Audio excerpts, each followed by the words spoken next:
Hello, good evening, brothers and sisters. Good evening, Doc. Hello, Brother Mel. Sis MJ, hello. Sis Emma, Brother Carl, Brother Paul, good evening. Sige. So, ikaw mag-opening prayer, Brad Ramel? Okay po, Doc. Sige, bro. Brothers and sisters, let us pray in the name of the Father, and of the Son, and of the Holy Spirit. Amen. Come, Holy Spirit, fill the heart of your faithful, and kindle in them the fire of your love. Send forth your Spirit, and they shall be created, and you shall renew the face of the earth. O God, who by the light of the Holy Spirit did instruct the heart of the faithful, grant that by the same Holy Spirit we may be truly wise and ever enjoy his consolation. Through Christ our Lord. Amen. In the name of the Father, and of the Son, and of the Holy Spirit. Amen. Thank you, bro, sa opening prayer. Welcome po, Doc. Wala pa po yung niya po, Doc, Angkan, presentation. yung share screen.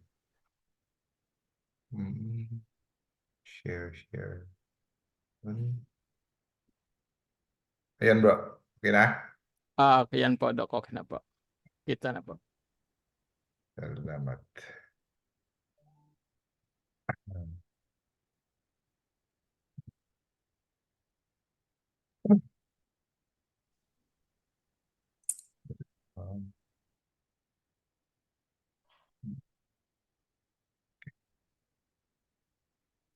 Good evening, brothers and sisters. Welcome sa ating weekly Catechism Lecture, Faith Seeking Understanding.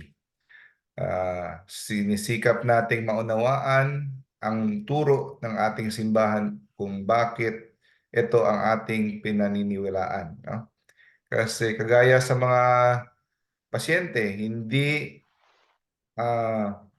nila inumin ng gamot kung hindi nila naintindihan kung bakit nila inumin ng gamot, kung hindi nila naintindihan. So, ganun din. Marami tayong mga kapatid na Katoliko na hindi sumusunod o umaalis kasi hindi nila naiintindihan kung bakit natin pinaniniwalaan ang mga pinaniniwalaan natin at bakit natin sinusunod yung mga utos ng simbahan. So, papaliwanag natin kung bakit. Lalo na itong topic na ngayon na bakit ba pinagbabawalan ng simbahan ang artificial contraception, di ba? At napaka-controversial na topic to mga kapatid. So controversial na ang daming mga Katoliko mismo ayaw sundin ito. No? Sabihin na, Katoliko ako pero hindi ako susunod nito. Maraming Katoliko na mambabatas na nagsusulong ng RH Bill na pinopromote ang artificial contraception. At napakalungkot dahil hindi lang mambabatas, kahit mga taong simbahan pa, may makikita kang madre, pare, no? Pasikreto, yung may iba nga, hindi ko sabihin yung pangalan ng madre, very open, no? Na nagsusupport ng RH Bill. Taliwas sa turo ng simbahan. Pero wala namang, hindi naman kinukol ang atensyon, no? May mga kahit mga taong simbahan, leader simbahan, pasekreto na nagtuturo na okay lang ito as long as nag-guide ka ng konsensya mo. Dito natin no, i-explain kung bakit ito ay pinagbabawal at ito ay intrinsically evil. It is a grave sin, no? Okay. 1968, si Pope Paul VI, nagpalabas siya ng encyclical letter, Humani Vitae. Ang meaning ng Humani Vitae ay human life. Nagpalabas siya ng encyclical letter na nagsasabi na lahat ng uri ng artificial contraception ay labag sa kalooban ng Diyos. No? Ito ay pinagbabawal. Ito ay kasalanan. Okay? Now, maraming nag-aakala na akala nila nagsimula itong pagbabawal na ito sa panahon lang ni Pope Paul VI nung binalabas ang letter na ito na Humani Vitae. No? Ang hindi alam ng karamihan, lalo na sa ating Katoliko, kung titingnan mo yung words, re-emphasize. Ang ibig sabihin ng re-emphasize, inuulit na pinagdidiinan. Inuulit na pinagdidiinan. Ibig sabihin, matagal nang pinagbabawal ng simbahan yan. Okay? Ni-re-emphasize lang ni Pope Paul VI. Hindi si Pope Paul VI ang nag-imbento ng turo na pinagbabawal ang artificial contraception. Ever since the start of Christianity, ipinagbabawal na yan. No? Hindi yan bagong turo noong 1968. Kasamaang palad, maraming mga obispo ang tumutol paglabas nito. Buong conference ng Canada, nagpalabas ng Winnipeg Statement. Tutol sila. So hanggang ngayon, marami pa rin ang hindi lantaran kasi natatakot siguro silang ma-excommunicate, pasikreto. I'm sure nakarelate kayo na ibang pare, pasikreto na sabi, okay lang yan. Okay lang yan. Okay, bago ko makalimutan, sabihin ko lang tong warning. When we come at the end of our life, at tayo ay haharap sa hukom at si Kristo ang maghuhukom sa atin, hindi tayo makapagkuble sa likod ng mga tiwali na mga alagad ng simbahan at sasabihin natin, kasi sabi ni Father, okay lang. Kasi sabi dito, okay lang. Hindi. Hindi ka pwede magkuble. No? You are guilty kahit kasi tayo ay nakasalalay sa magisterium. Nakasalalay tayo sa official teaching of the church, hindi sa opinion ng ibang mga tagapaglingkod ng simbahan. Ha? So, kaya study our faith. No? Study our faith. Huwag kang umasa lang kung anong sasabihin ng mga taong simbahan. Kasi hindi ka makakaiwas sa hukom ng Diyos kung ano yung kanyang pinagbabawal at pinapatupad. So, included sa Humanae Vitae ang sterilization, kagaya ng pagpakapon, no? Yung vasectomy, no? O condoms, no? Ang pagpalaygate, no? Ang dami pa ngayong mga doktor na mga OB, automatic, Katoliko mismo. Sila mismo ang titigas ng ulo at magko-communion pa.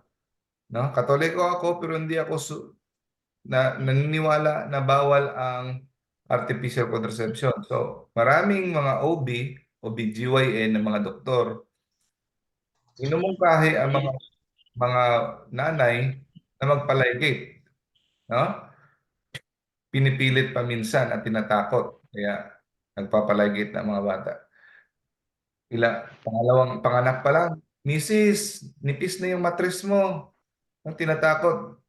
Bakit hindi na mamatay yung mga dati na umaabot at 12, no? Hindi naman natin sasabing manganak tayo ng parang mga daga, pero hindi dapat tinatakot, no? Kasi hindi naman lahat magkaparehas. Spermicides, yun ang ginagamit na chemical para mamatay yung semen. Withdrawal, no? Ah, paggamit ng pills or mga depo, injectables, mga ganon.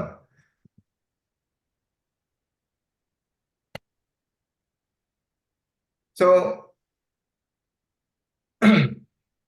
meron pa IUD, no? Kung ano pa yung nakalimutan ko, basta anything artificial contraception.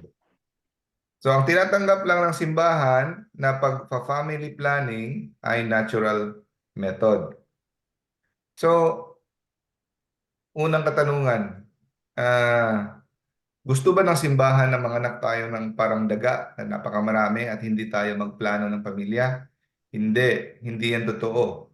No? Pwede tayong magplano ng pamilya ayon sa ating kakayahan.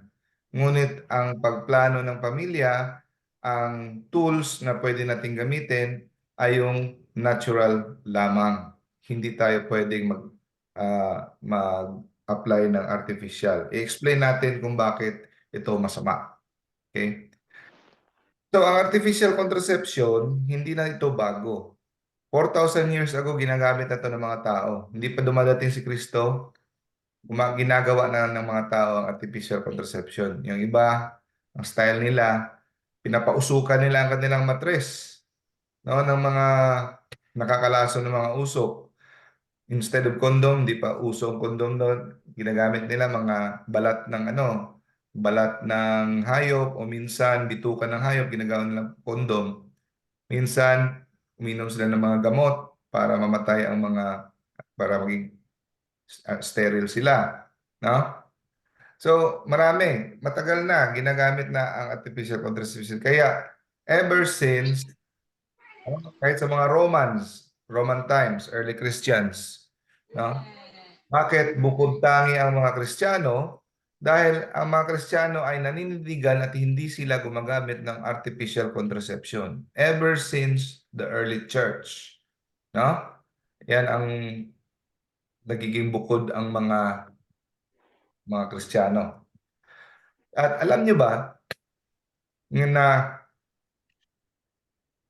ever since hanggang 1930, lahat ng Kristiyano, di ba nagsimula ang Protestant na mga sekta 1500s.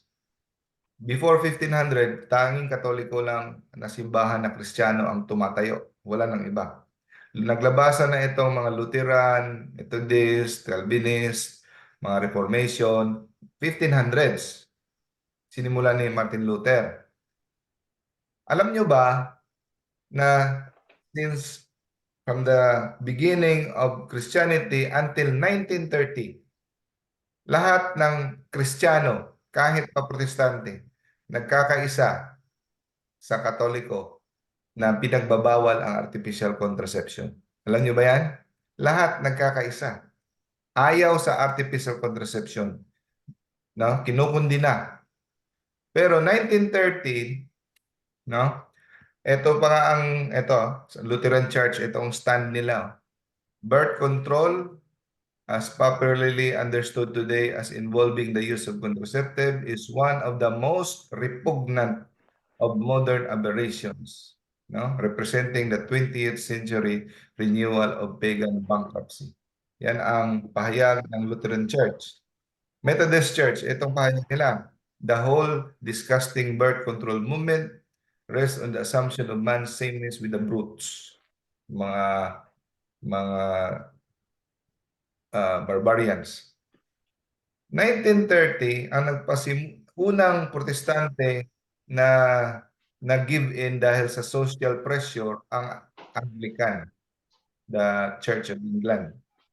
1930. Sabi nila, sige, pwede nating gamitin ang artificial contraception in some circumstances.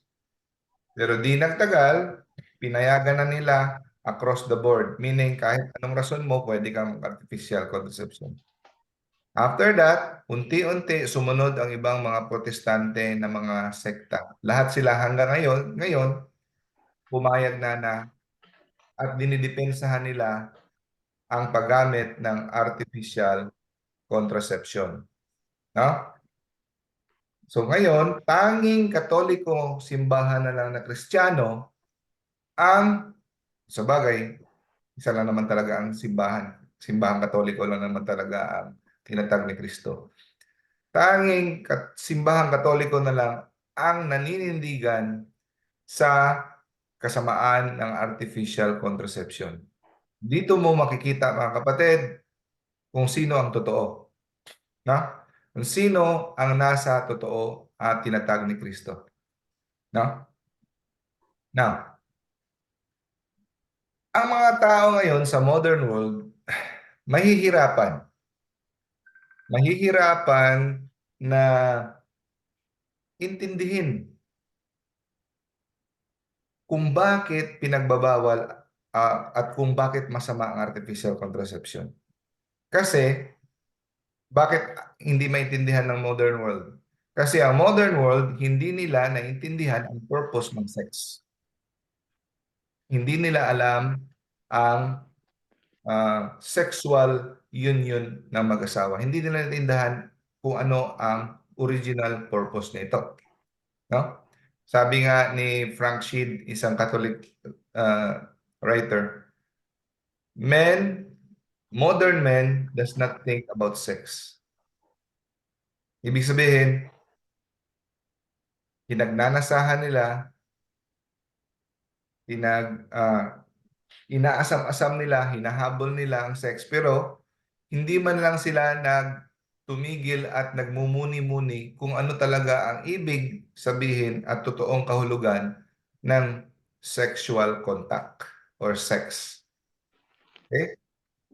So sagutin natin, para maintindihan natin mga kapatid, kung bakit masama ang artificial contraception, intindihan muna natin kung ah, sino ang nag-imbento ng sex. Ano ang kahulugan, ano ang layunin ng sex? Ha? Una sa lahat,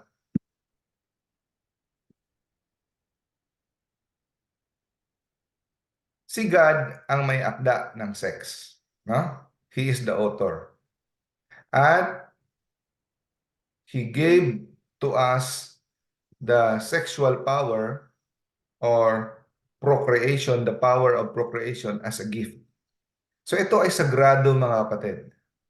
Ito ay sagrado. The sexual power or the procreative power, ito ay ibinahagi niya sa atin bilang magkanyang cooperator sa paggawa ng nilikha. So ito ay parang reflection ng pagmamahal ng Santissima Trinidad. Okay? Bakit Santissima Trinidad? Holy Trinity. The love of the Father to the Son, their whole exchange of love between the Father and the Son, no? Comes forth the Holy Spirit. So kaya the love of the husband and the wife without reserve, buong buo, ibinigay nila ang katawan nila sa isa't isa, walang reserve, walang pinipigilan, no? Walang hadlang. Buong buo binigay nila sa isa't isa. Ito ay nagresulta sa isang bagong nilikha. So dito mo makikita mga kapatid na the sexual union of husband and wife is the reflection of the love of the Father and the Son which brings forth the Holy Spirit. It is the mirror of the love of the Holy Trinity. Kaya napakasagrado nito. No? At ang Diyos, pwede niyang gumawa ng nilalang na hindi tayo kasali. Pero sinali niya tayo, no? Dahil ang pagmamahal ng mag-asawa ay kagaya din ng pagmamahal ni Kristo sa kanyang simbahan.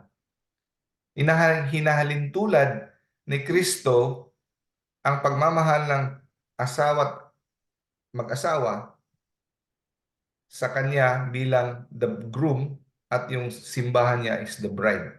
Kaya sagrado sexual power. So, unang ang ang purpose ng sex, okay, is to give life. Yan ang unang purpose ng the power of sex. Okay? So hindi masama ang sex. It is sacred. Actually, it is imagine imagine niyo ngayon yung altar na ito ay binabantayan ng pare. So yan, ganyan kasagrado. Walang kahit sino man, yung imagine niyo yung Temple of Holy of Holies, nasa loob ng kortina, andun yung tabernacle, andun yung Ark of the Covenant. Ang makakapasok dyan yung high priest lang. So makakapasok doon sa sexual act na yan ay ang mag-asawa lamang na binasbasan ng simbahan. Yun. Ganun kasagrado. Hindi mo siya pwedeng lapastangin. No? Kagaya ng pagkain. Ano bang purpose ng pagkain? Ang purpose ng pagkain para tayo ay hindi magutom, makasurvive at hindi mamatay. Pag tayo ay walang kain, ano mangyayari? Gutom, mamamatay tayo. Yan ang purpose ng pagkain. Ang purpose primarily ng sex para gumawa ng bagong nilalang, nilikha. Ang unang utos ni God sa kanilang Adan at Eva, be fruitful and multiply. No? Be fruitful. So, kaya binigyan niya siya ng kakayahan na para gumawa ng nilikha, bagong nilalang. Okay? Aside from to create new being, binigyan niya ng added bonus, the pleasure. Ito ay nakaka na, ang ganda ng kanyang ng iyong feeling, di ba? When you do the matrimonial act, the sexual act between husband and wife, gives them pleasure. Kung sa ano pa nakakaaliw, di ba? So, pangalawang purpose yan, bonding. Kasi yung pleasure na ginagawa nila yan, nagke-create sila ng bonding, intimacy. Nagiging close sila, husband and wife. Pangalawa yan, pangalawang bonus na yan. Kagaya ng pagkain, ang unang purpose ng pagkain, para hindi ka mamatay. Pangalawang purpose ng pagkain, mag-i-enjoy ka. Di ba? May pleasure when you eat. Kaya mga iba, kahit busog na, kain pa rin ng kain kasi gusto nila ang lasap sa dila nila. Di ba? There's a pleasure in eating. At nag-create din ito ng bonding habang kayo kumakain. So, ganun din. Kasi pag kumakain ka at walang pleasure, mamamatay ka. Bakit? Hindi ka kakain. Ang pangit ng ang pangit ng, for example, na-try mo bang kumain ng bato at buhangin? Hindi mo tayo gagawin yan. Walang pleasure dyan. So, kung hindi binigyan ni Lord ng pleasure ang bunganga natin, may iba makakalimutan kumain kasi mamamatay kasi ang pangit. Tapos pipilitin ko pang mamatay kumpara sa kumain. Ganon din. Just imagine, ang mag-asawa, yung sexual contact para gumawa ng tao, walang pleasure, hindi nakakaaliw, wala kang mararamdaman kahit konti. At 9 months after, 9 months pang magdadala ang nanay, ang sakit-sakit, ang bigat-bigat, pagpanganak niya, halos mamatay pa siya, gagawin mo pa kaya ulit? Kung wala kang madarama kahit konting pleasure, imagine, lagyan mo ng anesthesia or medyo hindi pa maganda ang... Just imagine, run your imagination. Kaya nilagyan ni Lord ng pleasure para gawin natin para makakita siya ng marami pang nilikha. Nilagyan niya ng pleasure. Okay? Just imagine kung may anesthesia ka, wala kang maramdaman, at saka nasanay kayong walang naramdaman, hindi nyo gagawin yun. Ang sakit-sakit mga anak. Sakit-sakit magbuntis. At Pakakainin mo pa yan.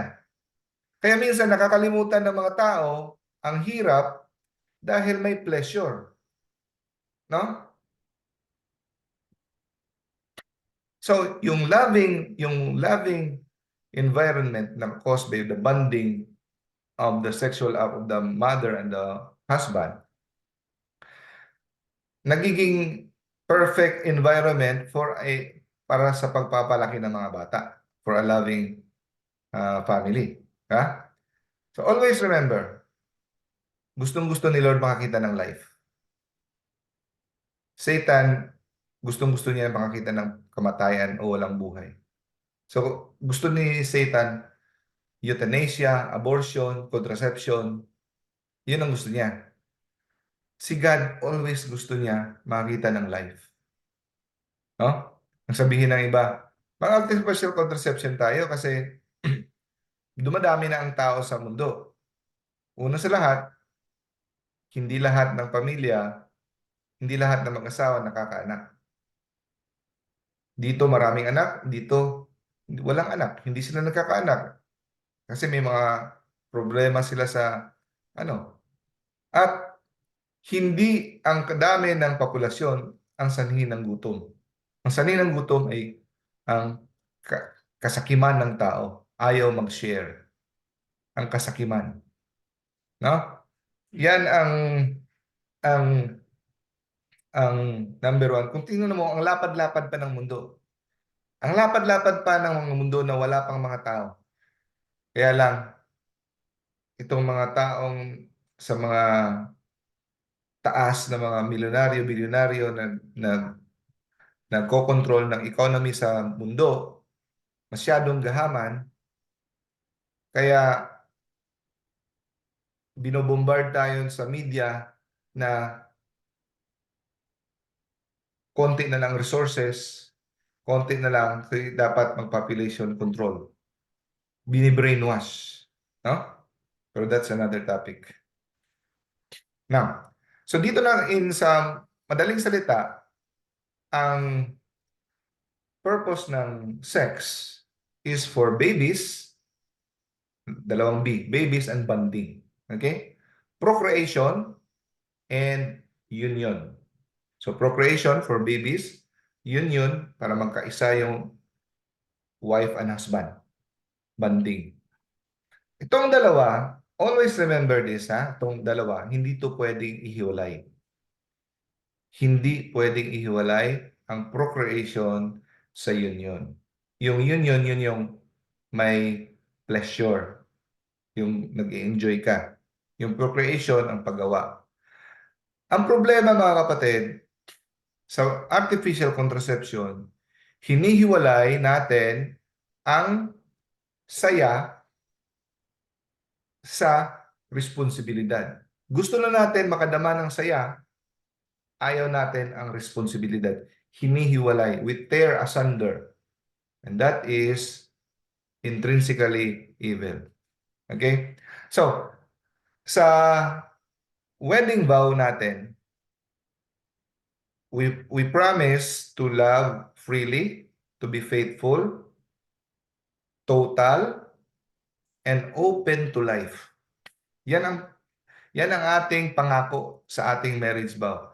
Open to life. And without reserve, we give ourselves totally to our wife, to our husband, totally, without reserve.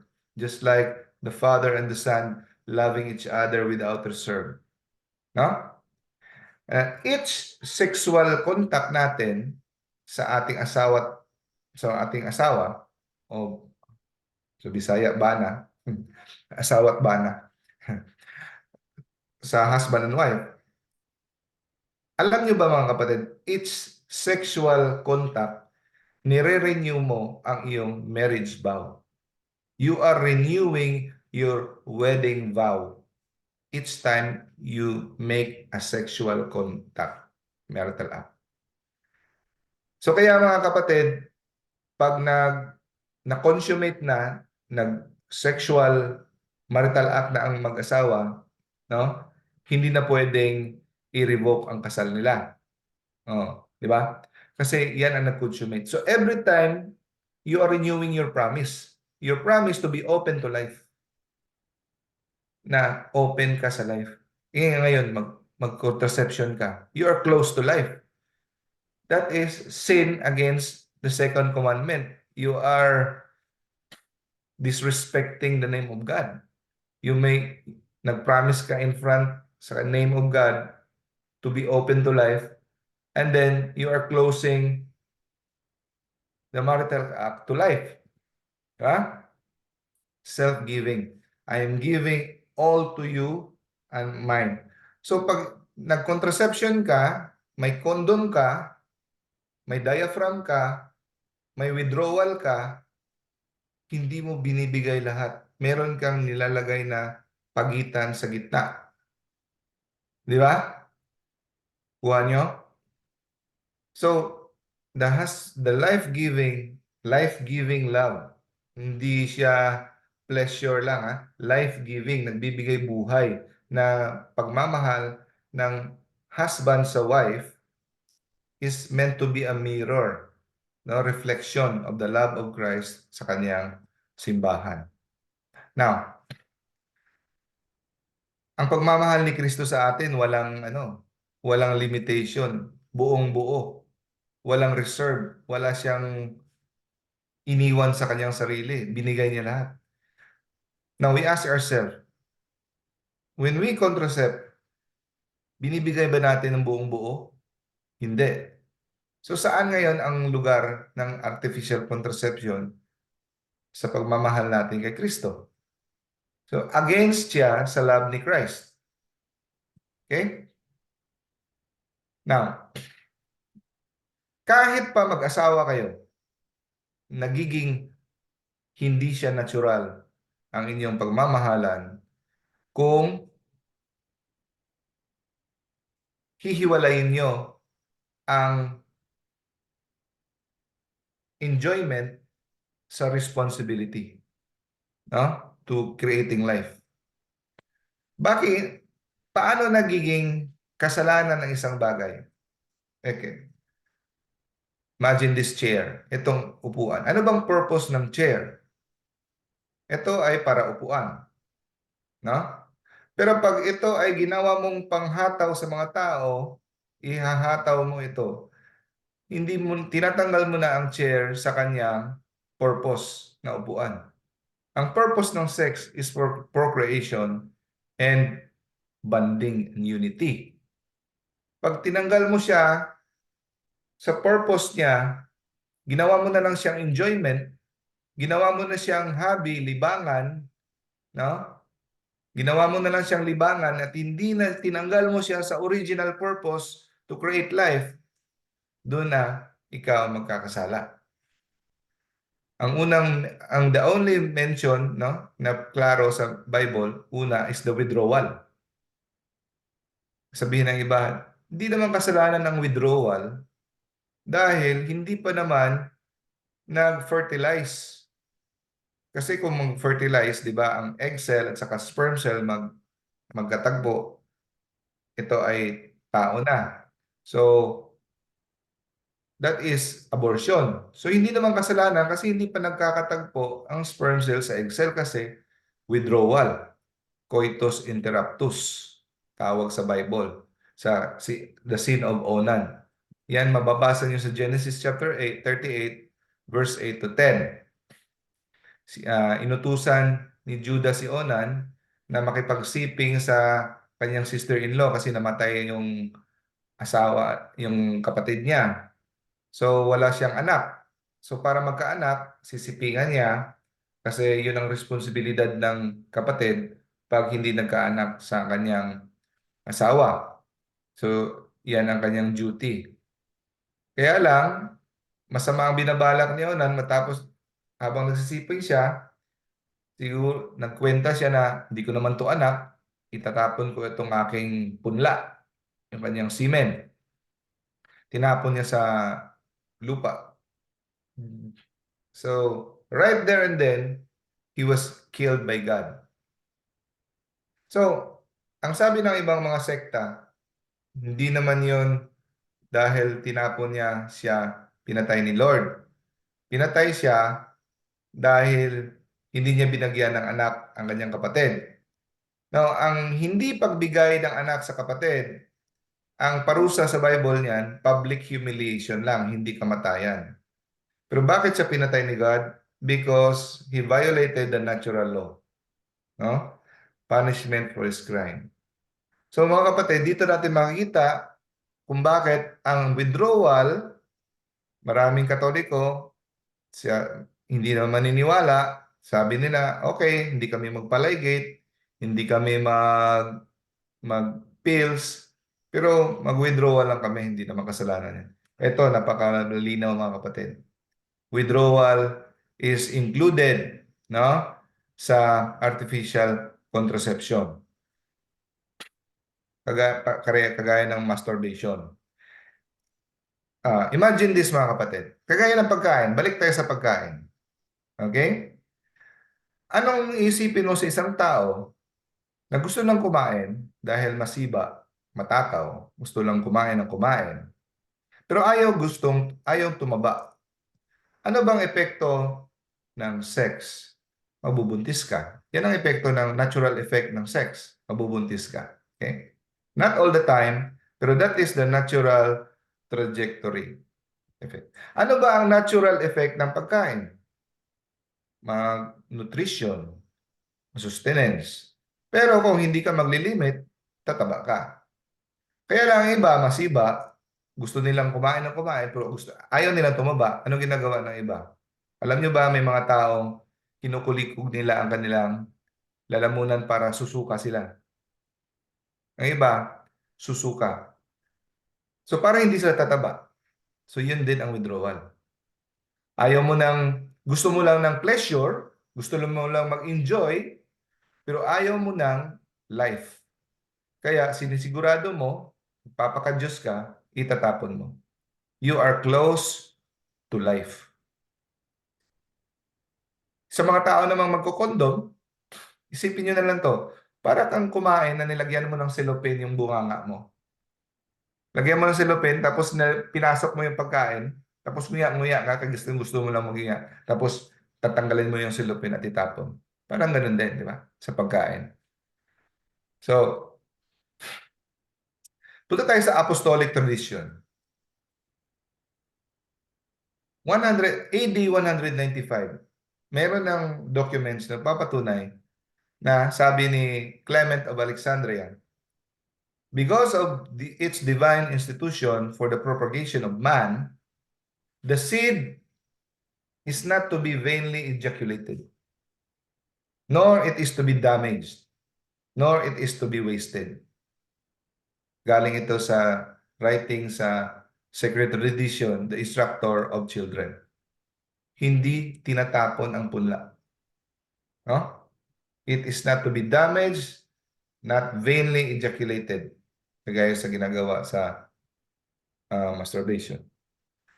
St. Augustine wrote at year 419, sabi niya, I am supposing then, although you are not lying with your wife for the sake of procreating offspring, you are not for the sake of lust, obstructing their procreation by an evil prayer of an evil deed.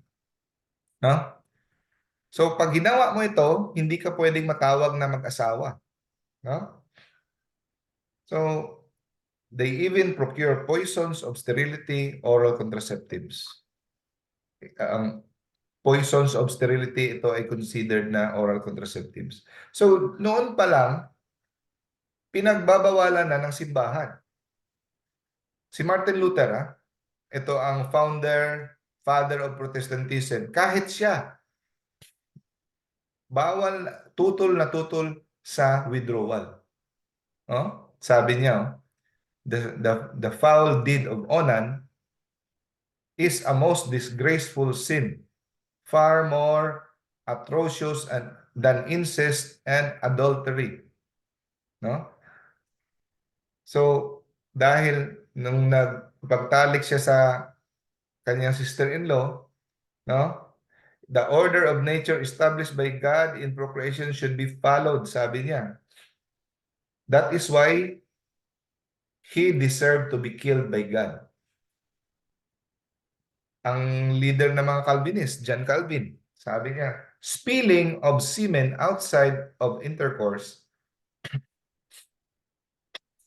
between man and woman is a monstrous thing. No? Deliberately to withdraw from all coitus in order that semen may fall on the ground is doubly monstrous. For this is to extinguish the hope of the race. John Wesley, founder ng Methodist, para sa kanya sabi niya, observe the thing which Onan did, displeased the Lord, and it is to be feared. Dapat katakutan ang ginawa ni Onan. Thousands, especially of single person, kahit mga single person ginagawa ito, libo-libo ka mga single person ginagawa ito, nagtatapon ang kanilang semen, they destroy their own souls. So lahat ng mga Kristiyano nagkakaisa ever since 1930 lang na bago nung nag-give in na sa social pressure. Punta tayo sa magisterium ng simbahan natin. Ito. So ang simbahan, binigyan ng otoridad ni Kristo na maging identifier at interpreter ng sacred scripture at tradition, constantly condemned contraception as gravely sinful. Maliwanag. Sabi ni Pope Paul VI, we must once again declare. So hindi ito imbento ni Pope Paul VI. We must again declare. Pinagdidiinan ulit. No? So, kahit pa medical reason, hindi pwede ang abortion. Kahit pa medical reason, sabi dito. No? And in regulating birth. Direct sterilization, kahit pa temporary. Kahit temporary pa na vasectomy or tubal ligation. No?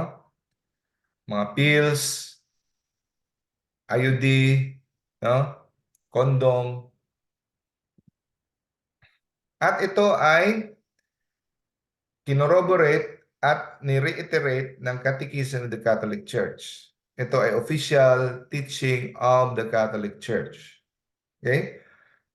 Nakakalungkot.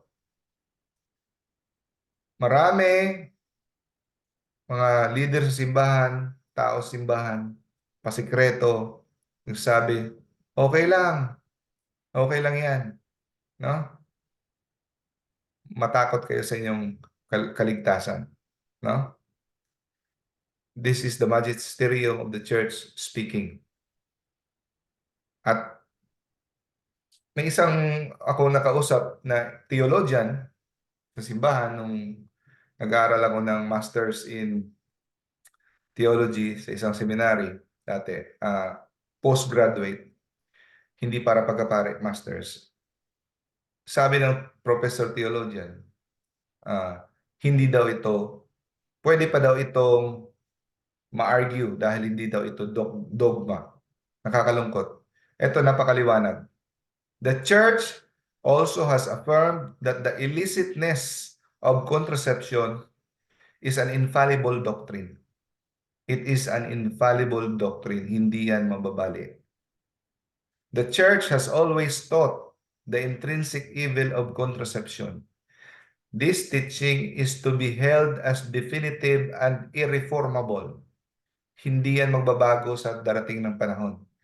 Hindi yan madadala sa negotiation or popular opinion. This teaching is to be held as definitive and irreformable. Before 1917 Code of Canon Law, dinefine nila ang contraception as tamquam homicidam habetur, meaning equivalent to murder, no? Because of the intention behind its use. At in-explain ito ni Monsignor Carlo Cafara, sabi niya, contraception is really tantamount to murder in the eyes of God because it is an act negating that of creation. No? Pinagbabawalan ang paggawa ng bagong nilalang. Hindi lang, sabi niya, dinagdag pa niya, hindi lang ito murder but genocide. Bakit? Ang isang tao na hindi nakalabas dito sa mundo dahil namatay sa contraception or abortion, may anak pa sana yan. may mga lahi pa yan na mga anak at anak, mga kaapo-apo. So, buong lineage, tinanggal mo. Di ba? Buong lineage ng taong yan na hindi mo binigyan ng karapatang mabuhay dahil sa iyong artificial contraception, tinanggal mo. It is not only murder but genocide. So, oppose siya sa marital chastity, ang contraception, against the transmission of life, against siya sa reciprocal self-giving. It harms the true love, denies the sovereign role of God. Tinatanggalan mo, tinatali mo ang kamay ni Lord sa likod niya. Pinagbabawalan mo siyang gumawa ng bagong nilalang. Sa sexual union ng asawa ng husband and wife, hindi lang ang mag-asawa ang nasa marital bed. Andun ang Diyos. When the conditions are optimum, during sa sexual contact nila, God infuses soul. So kayo nagke-create ng human flesh, si God ang nag-i-infuse ng soul. So, tinatanggalan niyo si Lord ng kanyang, ang original plan niya. Para bang, okay, patitirahin ko kayo sa bahay ko. Temporary, okay? Diyan kayo tumira, libre lahat sa mansion. Pwede kang gumamit ng kotse, pwede yung gumamit ng pool, lahat. Pero sa oras na kailangan ko ito, pwede isulit nyo sa akin. Or pwede bang may kamag-anak ako patirahin ko? Pwede dyan. Sabi niyo, oo. Pero nang tumatawag ng may-ari ng bahay, hindi nyo sinasagot ang tawag niya. May bisita siyang, may kamag-anak siyang gustong patirahin, ayaw yung patirahin. Parang kayo nagmamay-ari ng bahay. Pinahiram lang kayo, kinunan nyo pa ng otoridad ang may-ari. Ganon din ang sexual life. Gift niya sa atin ang the capacity to create. Tinanggalan natin siya dahil gusto na natin mag-enjoy. Okay? Now let's go to human experience. So, nag-predict si Pope Paul VI kung ano mangyayari sa atin kung aabusuhin natin kung ang gagamit tayo ng artificial contraception. No? Ang mangyayari ay contraceptive mentality. Ano yung contraceptive mentality, mga kapatid? Ang contraceptive mentality ay nasanay na tayo masyado sa paggamit ng contraception na automatic ito na yung ating pag-iisip na ang sex is for pleasure. Pwede nating ihiwalay ang sex sa pleasure sa procreation. So, na-brainwash na tayo masyado kasi sa education, sex education, sa mga family planning sa mga gobyerno, eto binibigay condom, turuan kayo. Nakaano na, no? Na-brainwash na tayo masyado. So, nagiging nawala na ang value ng sacredness of sex. Nagiging pleasure na lang siya sa atin. Yan ang contraceptive mentality. So, we separate, ang purpose ng contraception ay separate ang sexual union sa procreation. So, gusto na natin kunin lang natin yung pleasure, ginawa natin siya parang sport or kaaliwan, na hindi na tayo mangangamba sa responsibilidad na magpalaki ng bata.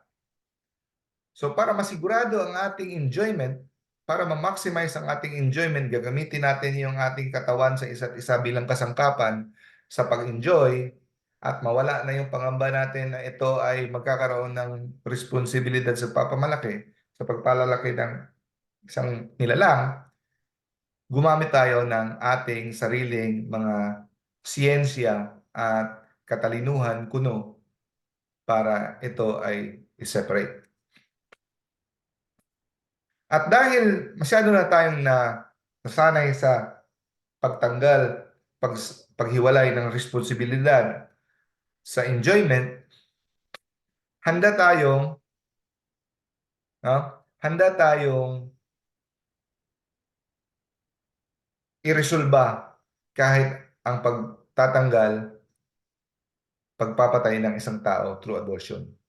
At kung tayo ay magiging tatay o nanay, maging parents, mga magulang,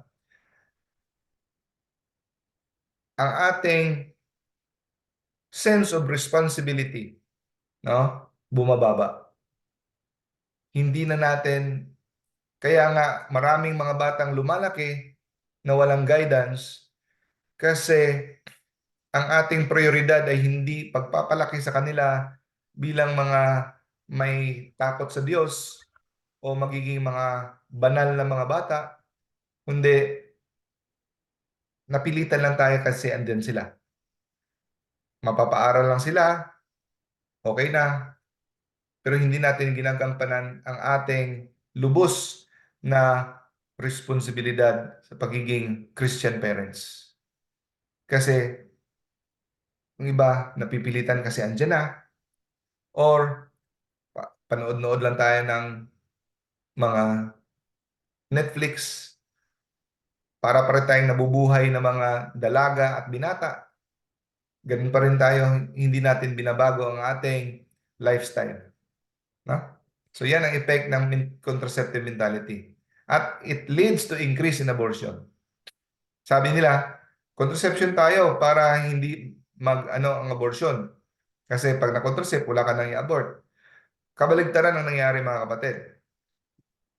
Sa Sweden, nung ipinasa ang artificial contraception, sa ilang taon lang, from 703 abortion, biglang tumalon into 6,000, 3,200, 6,328 in 1951. Sa Switzerland, dumoble, no?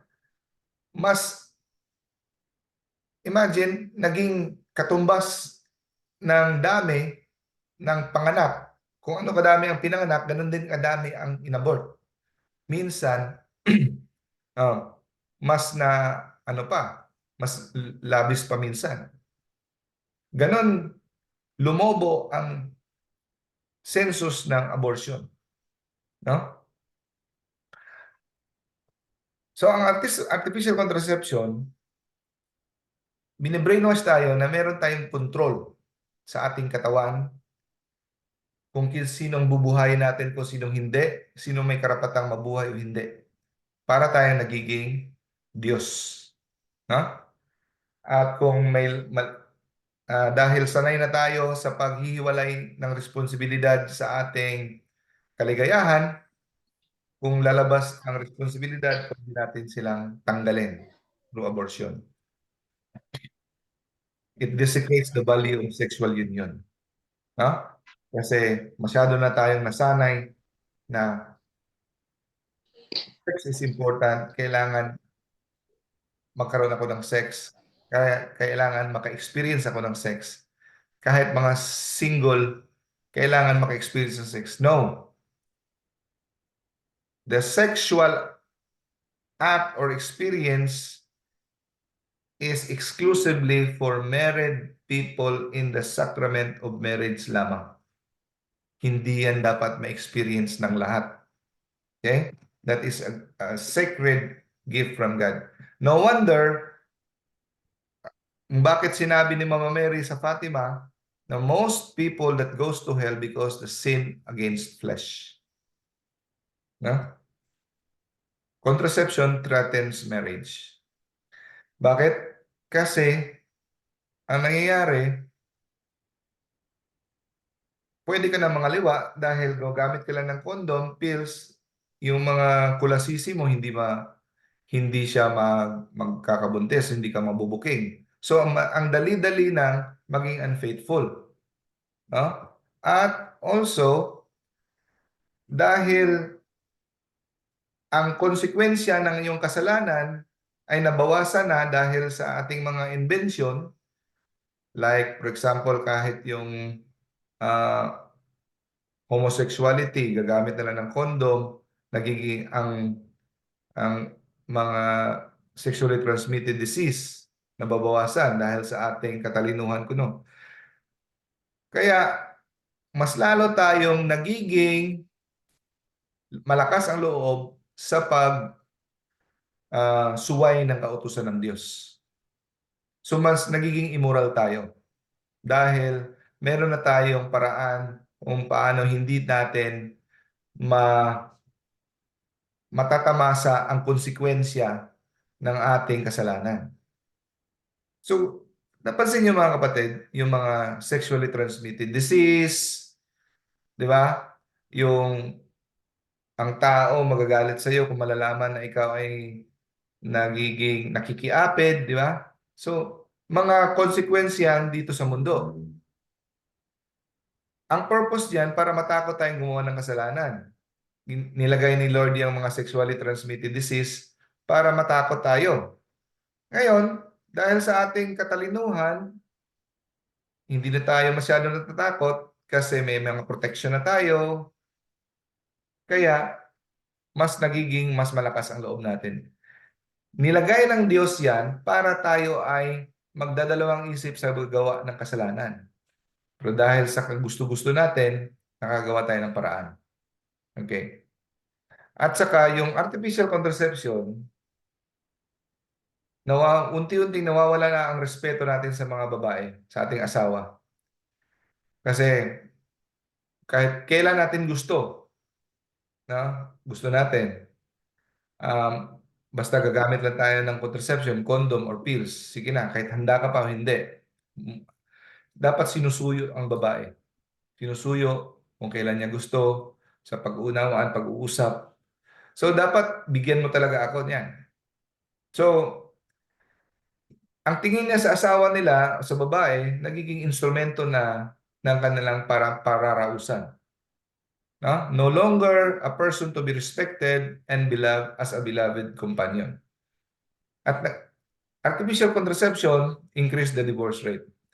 According to statistics, mas marami ang nagde-divorce sa mga taong gumagamit ng artificial contraception kumpara sa hindi. Sa mga tao na natural family planning lamang, maliit masyado, halos wala ang divorce sa mga at separation. Bakit?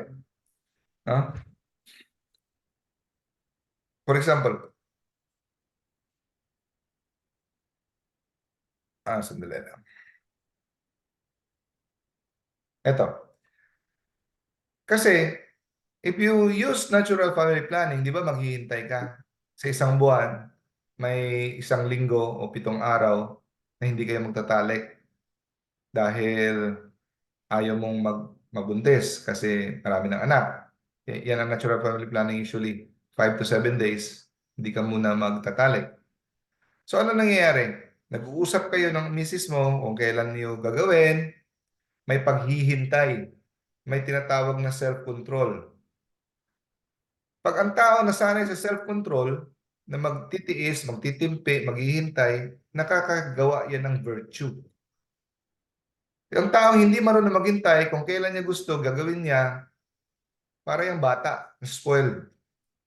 So mga taong hindi nakakatubo ng virtue, ng magandang ugali ng patience, virtue, yun din ang mga taong mananakit, yun ang mga taong madaling magtampo, yun ang mga taong immature.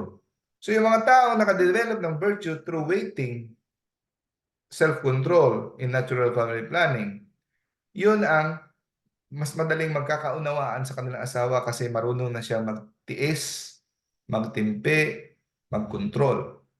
Natutuluan ang kanyang virtue. At mas na-excite sila sa kanilang asawa at hindi sila magsasawa sa isa't isa dahil may excitement para silang, ilang araw na lang, pwede na. So, para silang nagliligawan pa. Kasi kung walang excitement, kasi any time of the day, pwede, any time of the week, anytime kasi may artificial contraception, parang ang tingin mo sa asawa mo parang sardinas na magsasawa. Gusto mo naman ng ibang putahe. Pero sa mga tao na sa natural family planning, na preserve nila ang freshness ng excitement ng kanilang marriage life. Now, kung i-separate natin ang enjoyment, pleasure sa procreation, ano bang pinagkakaiba niyan sa homosexual sex? Diba ang sa homosexual sex, it is not open to life. Same as masturbation. Diba? So, kaya hindi mo talaga pwedeng ihiwalay ang making life and making love. Making love and making life, hindi mo talaga pwedeng i-separate. At contraceptive mentality increases teen pregnancy. Akala nila, magbibigay tayo ng condom para hindi mabubuntis. Ang kabaligtaran ang nangyayari, mga kapatid. Ang contraceptive mentality, ang pagbibigay ng mga condom at saka pinagawa yung ang mga teenager, mas mag-i-increase ang cases ng teenage pregnancy. Bakit? Pinapasok niyo sa kokote nila na okay lang makipag-sex. Bakit ba ako? Anong isipin ng mga bata dyan na bibigyan mo ng condom, bigyan pills? Dapat pala, maka-experience talaga tayo ng sex. So, mag-eksperimento yan sa mga classmate. So, okay pala talaga. So, subliminal message, tinuturo mo sa kanila na dapat pala ako mag-sex kahit hindi ako married. Bakit binigyan ako nito? So, pwede pala. So, mag-eksperimento sila. At dahil mga bata yan, hindi yan makapag-control, hindi yan magagamit ng mga contraception, minsan kasi gusto nila ng excitement, mabubuntis. Mas lalong lolobo ang cases ng teenage pregnancy and eventually abortion. Out of wedlock birth, single mother, naging triple. In less than 2 decades. At ang pagpapakasal ko, konti na lang. Bakit pa sila magpapakasal? They can have sex for free. Bakit pa sila magpapakasal? So, nag-decrease ang marriage. At it creates poverty, ang pagkahirap ng buhay. 40% of children each year, 40% ng mga bata na naanak kada taon galing sa mga single mother because of artificial contraception. Kasi ginawa na lang nila na pag nag-date, lalo na sa Amerika, dapat may first base ka agad. Ginawa nilang libangan. So, ang nangyayari, makikita natin ang pamilya na walang tatay, maghihirap ang nanay na magpapalaki ng anak na siya lang mag-isa. Paano niya mababantayan? Kailangan niya magtrabaho. Magtrabaho siya, hindi niya mababantayan. So, ganun. And dito natin makita na direct correlation ang absence of father with poverty. Ang effect, poor academic, poor emotional, poor behavioral outcome. So, nag-ano siya, domino effect. At ang mga tao na hindi strong ang kanilang marriage bond ng mother at father, husband and wife, magguguho ang civilization. Bakit guguho ang civilization? Dahil ang pagmamahal ng husband sa kanyang asawa ay yan ang nagpapatibay ng marriage, ang pagmamahalan nila. At pag matatag ang marriage, yung family nagiging matatag. At kung matatag ang family, nagiging matatag ang society. So diyan nakasalalay sa pagmamahalan ng husband at saka wife ang tatag ng society, ng civilization. Pag gumuho ang family, the basic unit, guguho ang civilization. Tingnan mo yung Amerika ngayon. No? Yung lugar na tingnan mo parang maganda pero sira-sira ang civilization. No? Immoral. So, kung makita natin na ang artificial contraception ay ang nagsisira sa pagmamahalan ng asawa at ng husband and wife, so dito natin makita na ito ay nag-i-invite ng infidelity, opens door to selfishness, no? So, dito natin makikita na contraception is a cancer to civilization. Tingnan mo, parang napaka-harmless lang ng pill. Pero yung contraceptive mentality will destroy civilization ultimately. At meron pa siyang physical harm.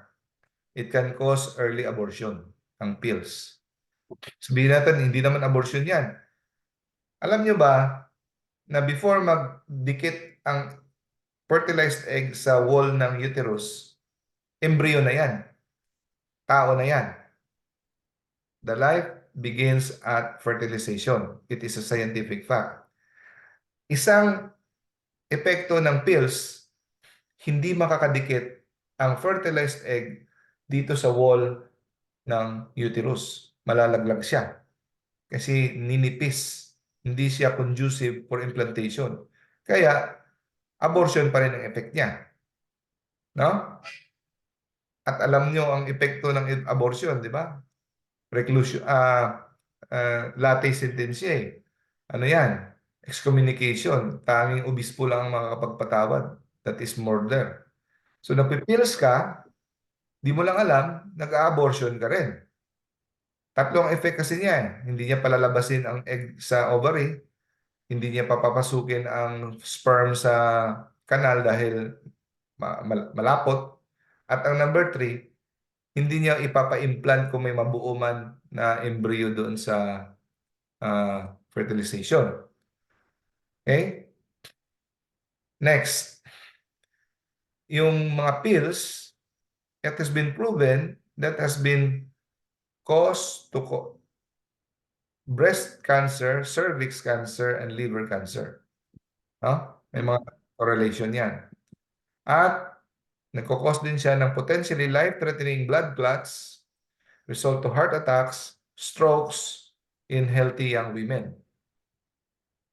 IUD, nabubutas yung bituka ng mga nanay, minsan karamihan ectopic pregnancy. Kasi andun siya naka-stay sa uterus.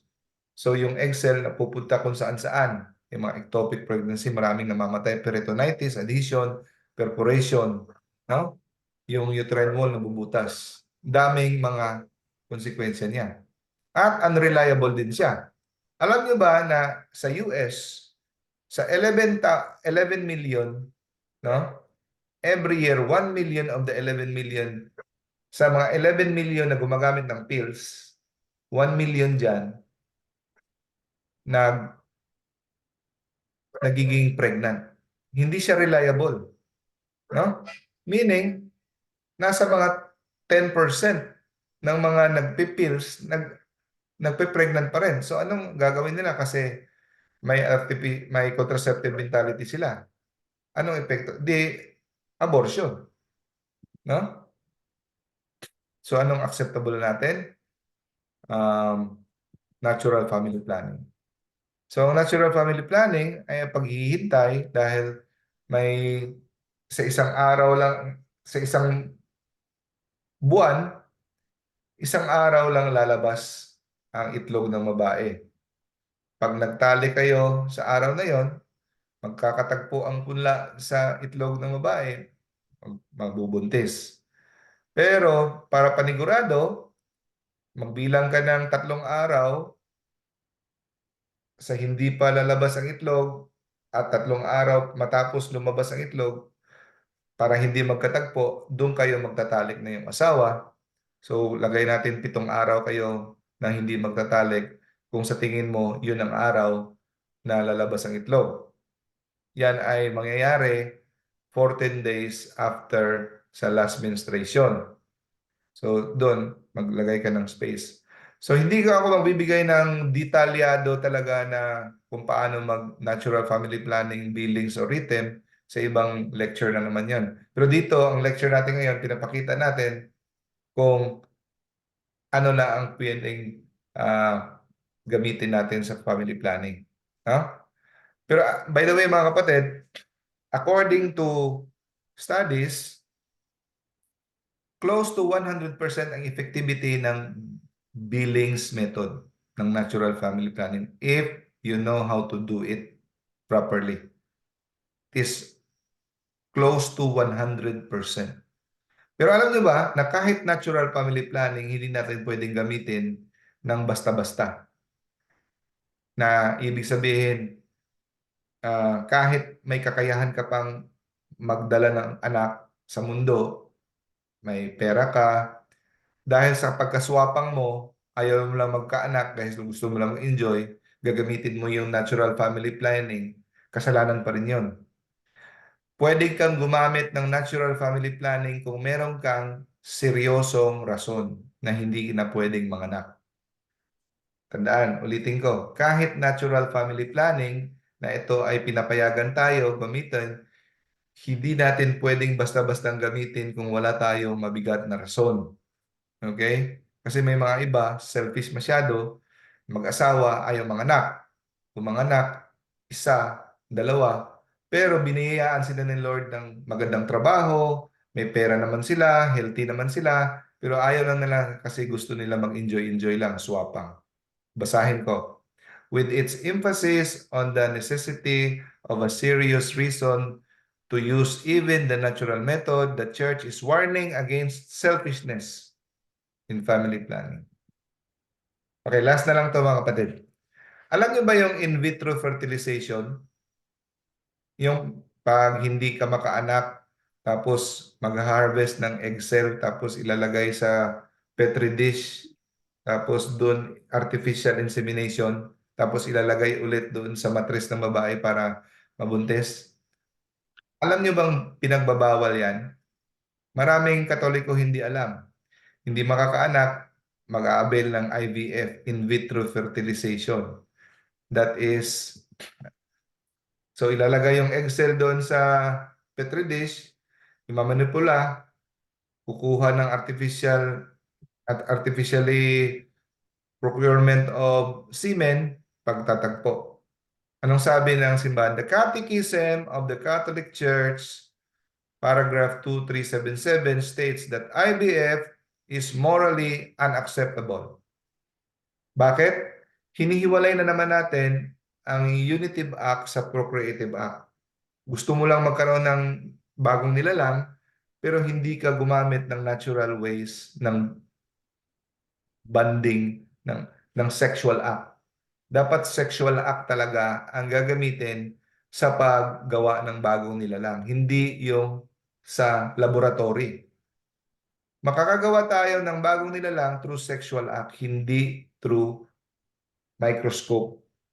No? So, domination of technology over human life.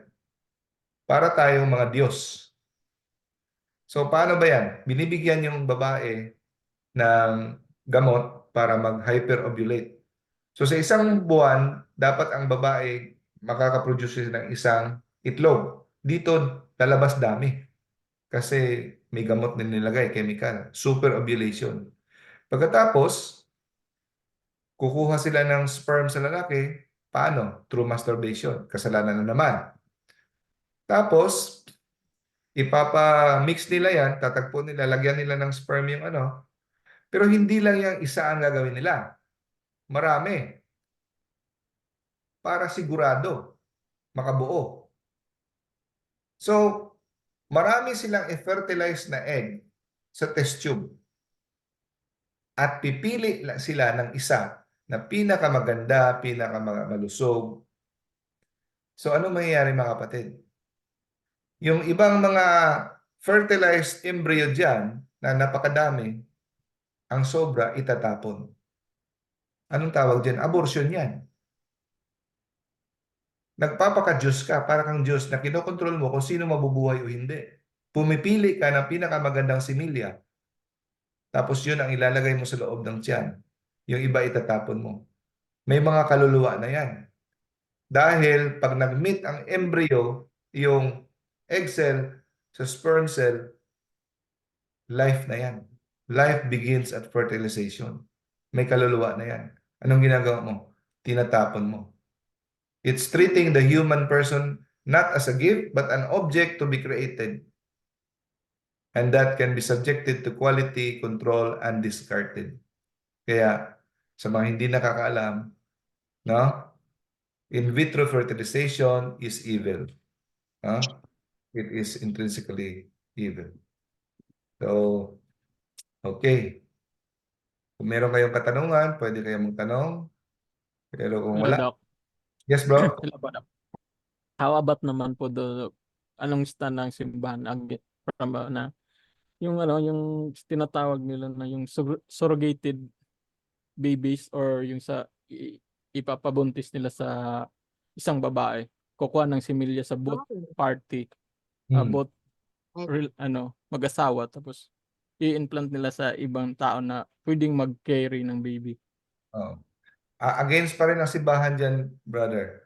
Ah, Kasi hindi siya ginawa natural. through natural na sexual union ng mag-asawa. Oh. Okay po, Doc. Thank you po. Okay. Kung meron pa kayong katanungan at nahihiya kayo, pwede kayo mag-anong sa Messenger. Okay? So, sino hindi ko pa nag-greet kanina? Sis Marites, Sis Dalia, hello. Sis Teresita, Sis Emma, hello. Si Brother Carl, yun. Ang iba nag-greet ko na. So, thank you sa pagtiyaga. Extra points kayo kay Lord. So, at saka sa mga nanood ngayon sa Facebook. At later, ida-download ko ito sa YouTube. Thank you din, Doc. Sis Emma, gusto mo mag-closing prayer? Microphone, sis. Wala kang microphone. Paki-on.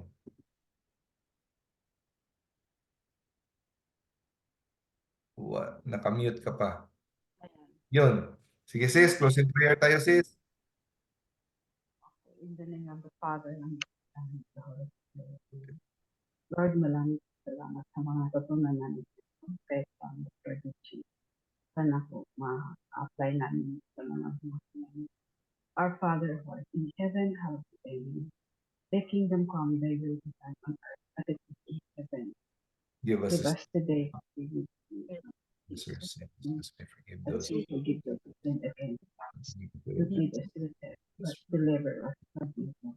Hail Mary, full of grace, the Lord is with thee. Blessed are you among women, and blessed is the fruit of thy womb, Jesus. Holy Mary, Holy Mary, sinners. pray for us sinners now and at the hour of our death. In the name of the Father, and of the Son, and of the Holy Spirit.